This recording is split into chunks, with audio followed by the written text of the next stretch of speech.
Bonjour à tous, bienvenue sur ma chaîne. Je m'appelle Brittnee. Hej alla, välkommen tillbaka till min kanal. Jag heter Brittnee.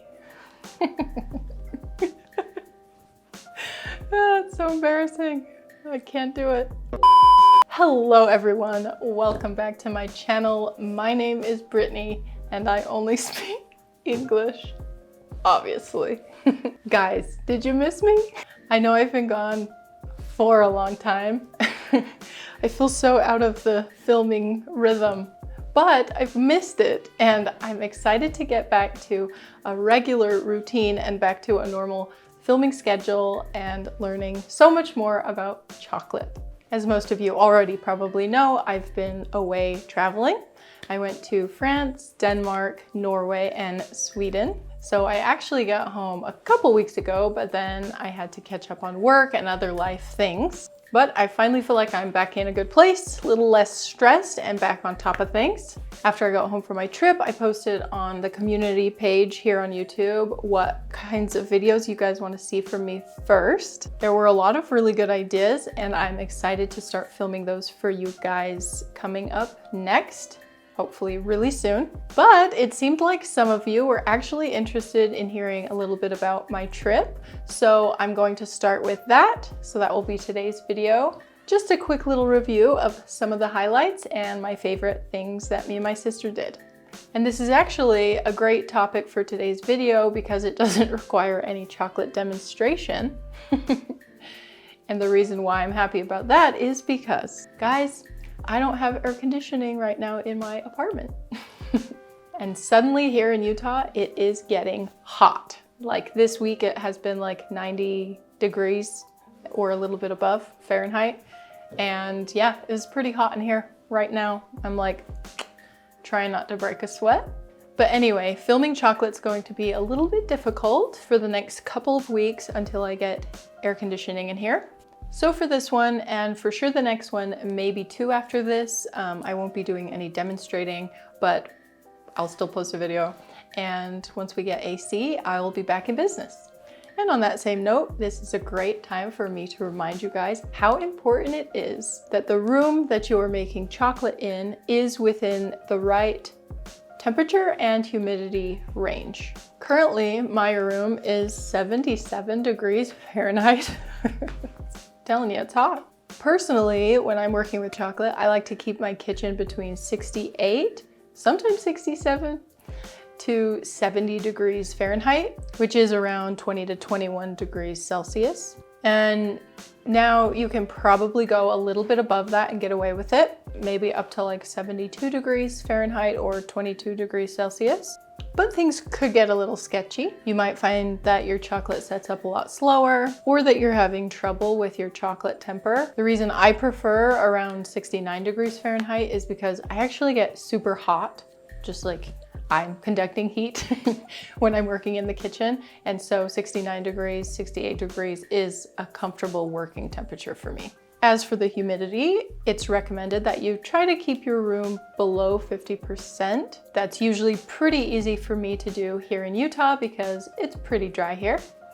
Right now, we're at 39% humidity, which is great. Last summer here, I remembered working up more humidity in the kitchen as I was doing the dishes with hot water and just like not much airflow, even with the air conditioner on, but I didn't have a problem with my chocolates. So yeah, you can definitely go up to 50, maybe a little bit above, but that's a good rule to try to follow. And if you're working in a small space like me, I like to use a little dehumidifier that I just bought off of Amazon. I usually set it by the sink while I'm doing dishes just to keep some of that moisture out of the air. And I find that it actually does a pretty good job lowering the humidity. I would say last summer, it would get up to 50 and I would leave it on overnight and it would lower it probably by 5 to 10%. So I'll link that down below in case you're interested in that. And I'll also link these little handy thermometers so you can keep an eye on your temperature and humidity. Pretty sure these come in a pack of 3, which is pretty cool.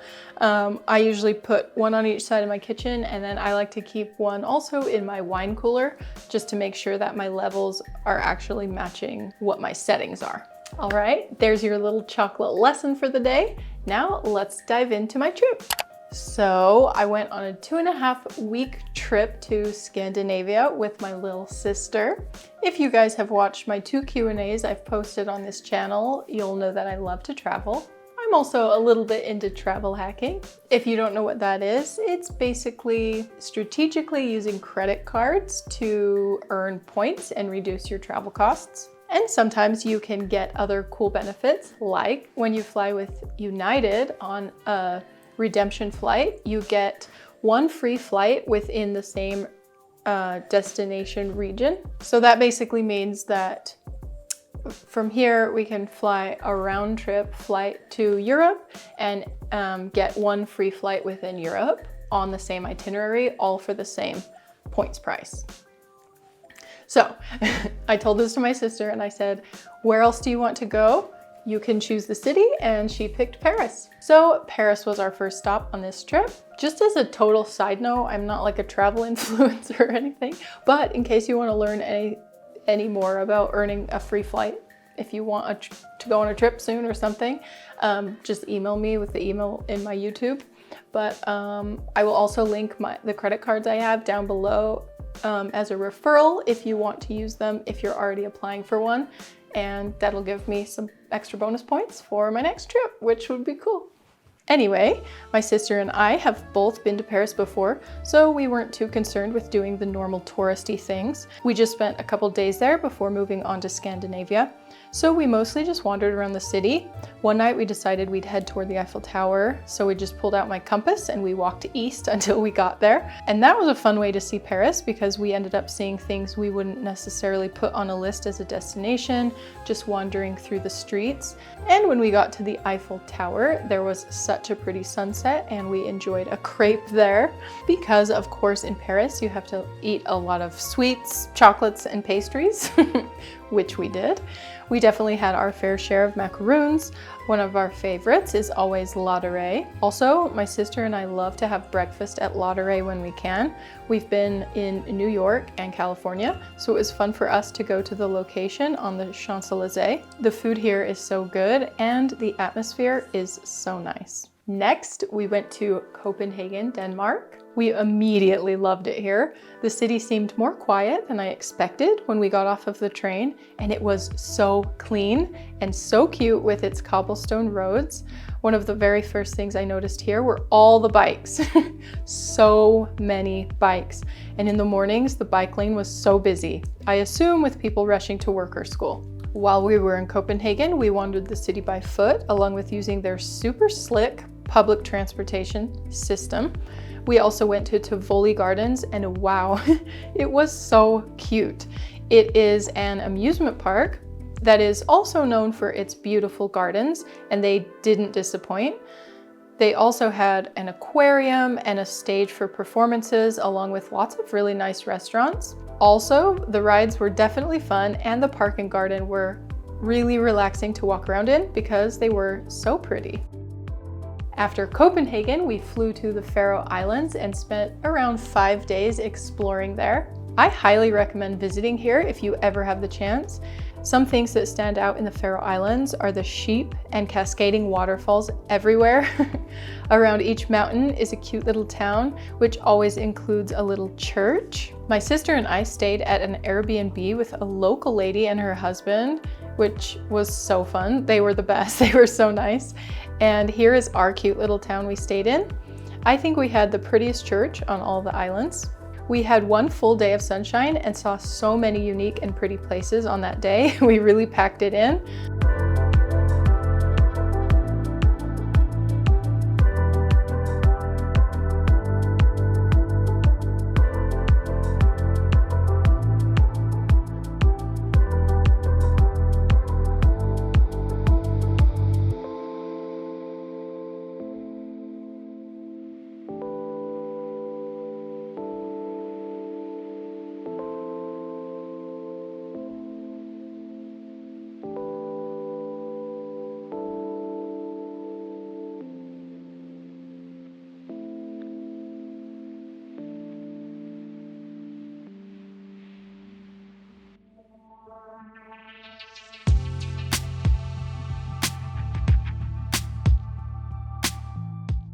The rest of the time it was mostly foggy and rainy, but I actually loved that, and I think it added to our experience. It gave the place a moody and mysterious feeling, which I think felt kind of authentic.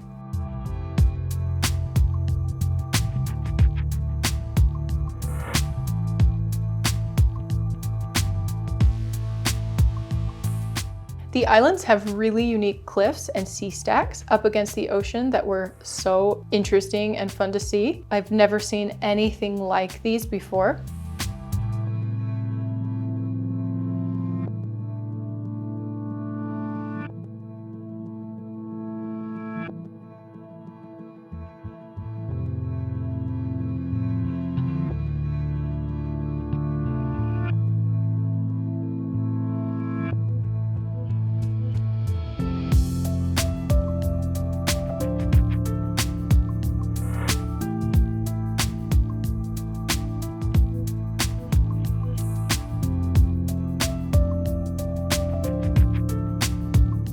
And we also saw some black sand beaches, and in pictures and videos, it looks like they have a black and white filter on. It's really trippy.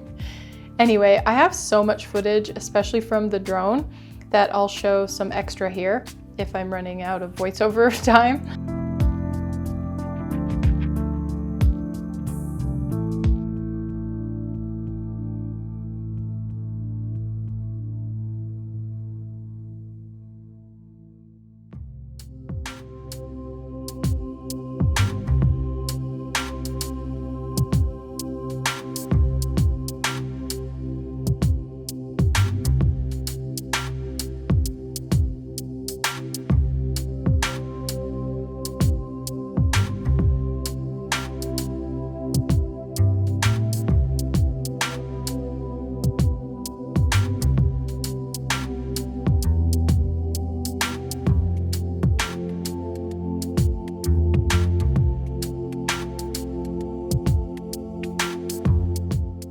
And just a side note about the drone, I highly recommend the DJI Mini 4 Pro.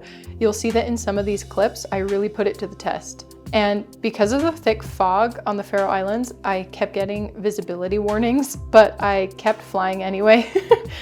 Probably shouldn't have, but I never had a problem filming or safely landing it, so it did pretty awesome. And I'll link the one that I have down below if you're into drones at all.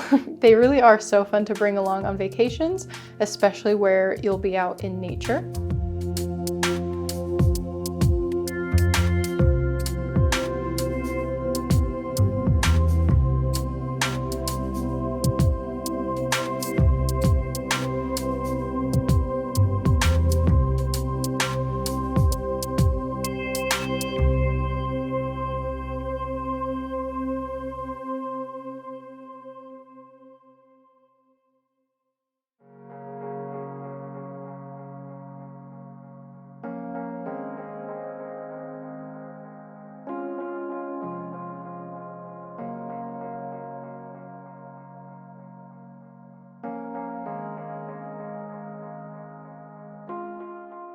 After our adventures in the Faroe Islands, we flew to Bergen, Norway.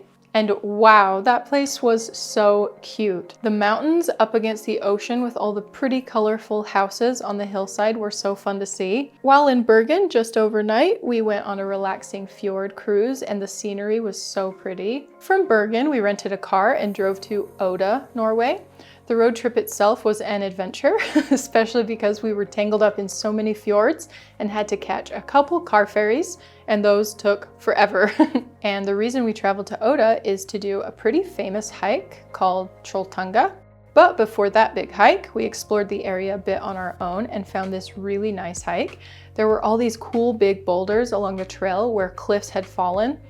And at the end of the hike, there was a really pretty lake and so many waterfalls. Norway is just so beautiful. Everywhere you turn, there's something picturesque to look at, either like a giant mountain or a beautiful lake, river, or waterfall, or a fjord. It is just such a pretty country. I definitely want to go back there again.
The next day we went on our big hike to Trolltunga, which was 12 miles, and it took us between like 10 to 12 hours to complete, which is pretty normal. We went with a guide and it was definitely hard, but we also had so much fun. I think what made the hike especially hard was the snow and the sun. The sun was melting the snow and creating all this slush. So every step took double the amount of energy that it would normally take to walk that distance. And then the sun was reflecting off of all the snow, and there were a couple of us that got sunburned pretty bad. But for sure, the views along the way and at the top made the whole hike worth it. My sister and I were able to get the classic Trolltunga photo that shocks all your family and friends. No, but really, I had so much anxiety leading up to the hike because I was so scared of us falling off of the edge of the cliff. Even watching other people from our group in person was so terrifying, but being up on the Troll's Tongue feels a lot safer than it looks because it's a lot wider than it looks, but even still, we were both relieved once the whole hike was over.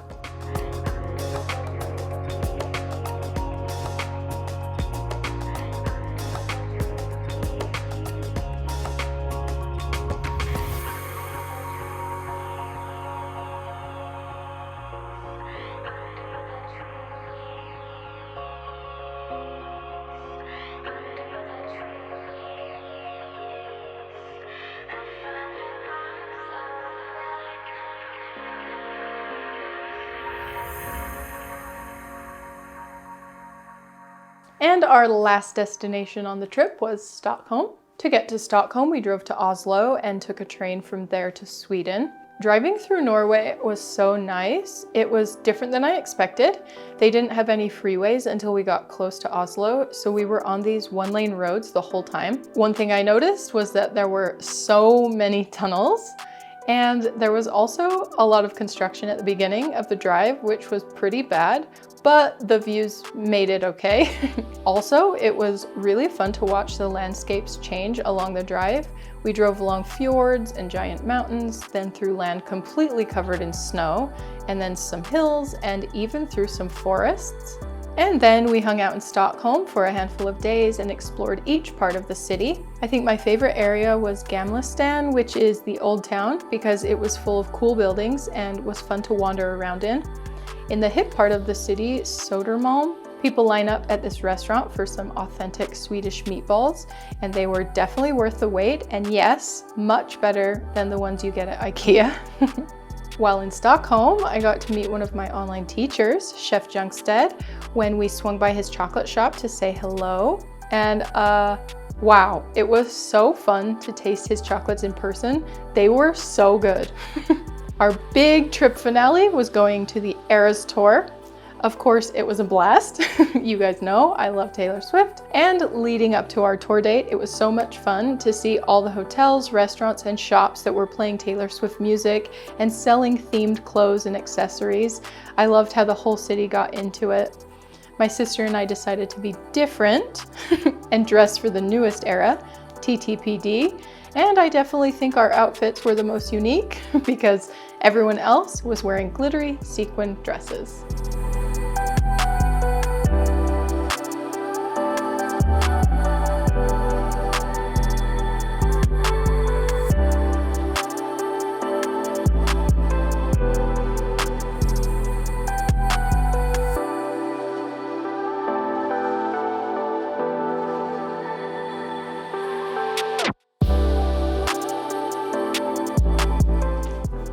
All right, everyone, that is my trip recap. I hope that you enjoyed it. Leave a comment down below if you've been to any of these places and let me know what your experience was like. Let me know what your favorite things were that you did or something that you learned. If you haven't subscribed to my channel yet, today's the day. If you'd like to see something else that's sweet, just click on one of these thumbnails. Thanks so much for watching today, and I'll see you soon. Bye.